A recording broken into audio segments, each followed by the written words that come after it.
Now at 6, a car accident involving a police cruiser leaves a man dead. We'll have the details. 2 American health workers who contracted the Ebola virus have arrived in the States. What's being done to help save their lives? And area students learned some important lessons. We have a live report just ahead.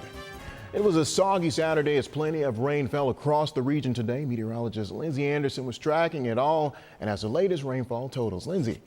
Good evening and thanks for getting your news with us. I'm Frankie Jupiter.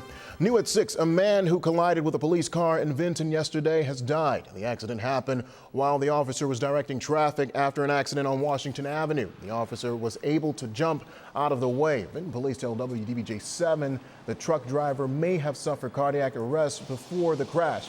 The driver's name is not being released and police are still investigating. Continuing coverage tonight of a boating accident on Smith Mountain Lake. Right now, search crews are still working to find Ronald Lemons of Vinton. He's been missing since Thursday night when the bass boat he was riding on collided with another boat. Crews have been looking for him since late Thursday night. Investigators were on the water this morning using sonar and other technology to locate Lemons and the wreckage.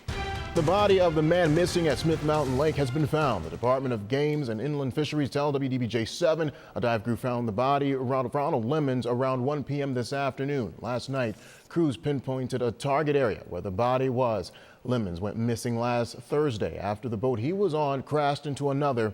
His body was transported to the medical examiner's office for an autopsy. U.S. Senate candidate Ed Gillespie hit the campaign trail today, stopping off at the Lynchburg Farmers Market. This was the Republican candidate's second day, what he calls an important part of the Commonwealth.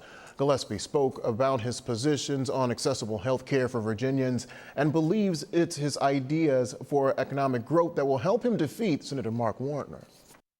Senator Warner's record in the United States Senate has been one of voting for job-killing policy after job-killing policy, including a vote for the Affordable Care Act, Obamacare, which we know is going to mean 2.5 million fewer workers in the economy over the next decade.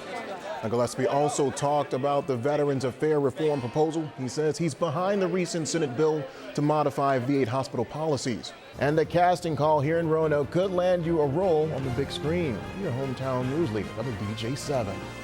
Next on WDBJ7, police in Texas want to know who owns this daycare after a toddler is badly hurt. A Richmond mother dies after she's stung by wasps, how her family is honoring her. And happening right now, the Commonwealth is giving you a tax-free break on back-to-school supplies.